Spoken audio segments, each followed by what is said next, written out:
How to customize POS Invoice ID. Let's start by logging into the eGlobe panel. Once you are in, go to the top right-hand side and click on Settings. Scroll down and click POS Settings. Select the POS you wish to modify. Go to Add New POS Order ID Generator.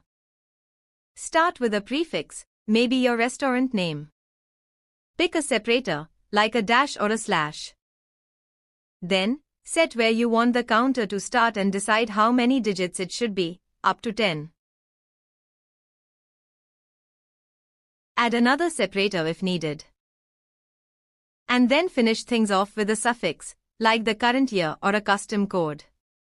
Once set, press Add New. See the result. Here's a sample of the generated order ID. Now, let's create a new POS invoice from the same restaurant to see the updated invoice ID in action. And here, you can see the new invoice ID.